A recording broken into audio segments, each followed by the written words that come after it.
ಅರಳಿದ್ದೆ ಕಾಲ. ಸುಜಯ್ ಶಾಸ್ತ್ರಿ ಅವರು ಅದರ ಹಿಂದೆ ಗುಬ್ಬಿ ಮೇಲೆ ಬ್ರಹ್ಮಾಸ್ತ್ರ ಅಂತ ಒಂದು ಸಿನಿಮಾ ಮಾಡಿದ್ರು ರಾಜ್ ಬಿ ಶೆಟ್ಟಿ ಅವ್ರ ಜೊತೆ.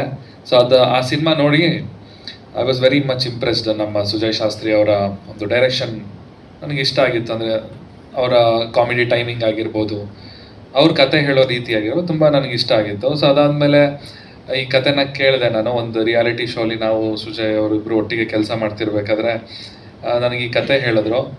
ಕತೆ ಹೇಳಿದಾಗ ನಂಗೆ ತುಂಬ ಖುಷಿ ಆಯಿತು. ಈ ಕತೆಯಿಂದ ನಾನು ಒಬ್ಬ ನಟನಾಗಿ ಗುರ್ತಿಸ್ಕೋಬೋದು ಅಂತ ಅನ್ನಿಸ್ತು. ಸೊ ಹಾಗಾಗಿ ಈ ಒಂದು ಪ್ರಾಜೆಕ್ಟನ್ನು ಮಾಡೋಕ್ಕೆ ಒಪ್ಕೊಂಡೆ. ಅದಾದಮೇಲೆ ಗೋವಿಂದರಾಜ್ ಸರ್ ಹತ್ರ ಮೀಟಿಂಗ್ ಆಯಿತು. ಸೊ ಅವ್ರಿಗೂ ಆಸೆ ಇತ್ತಂತೆ ನನ್ನ ಜೊತೆ ಒಂದು ಪ್ರಾಜೆಕ್ಟ್ ಮಾಡಬೇಕು, ಚಂದನ್ ಶೆಟ್ಟಿನ ಒಂದು ನಟನ ಹೀರೋ ಆಗಿ ಸಿನಿಮಾದಲ್ಲಿ ಹಾಕೋಬೇಕು ಅಂತ ಅವರು ಆಸೆ ಪಟ್ಟಿದ್ರಂತೆ. ಸೊ ಎಲ್ಲ ಕಾಲ ಕೂಡಿ ಬಂತು.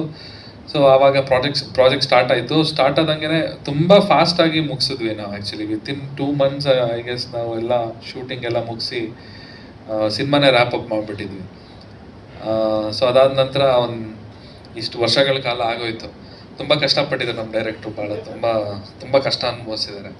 ಒಂದು ತಾಯಿ ಮಗುಗೆ ಡೆಲಿವರಿ ಮಾಡೋಕೆ 9 ತಿಂಗಳು ತೊಗೊಳ್ತಾರೆ. ತುಂಬ ಕಷ್ಟಪಟ್ಟು ಇವರು ಪಾಪ ಅವ್ರ ಹೊಟ್ಟೆಲಿ 4 ವರ್ಷ ಇಟ್ಕೊಂಡು ಈ ಸಿನಿಮಾನ ಭಾಳ ತುಂಬ ಸಂಟ ಪಟ್ಟಿದ್ದಾರೆ.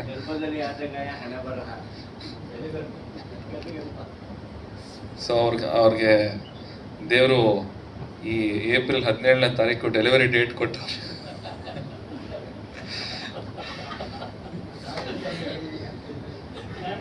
ನಾಲ್ಕು ವರ್ಷಗಳ ನಂತರ ಪಾಪ ತುಂಬ ನೋವುಪಟ್ಟು ಈ ಒಂದು ಸಿನಿಮಾನ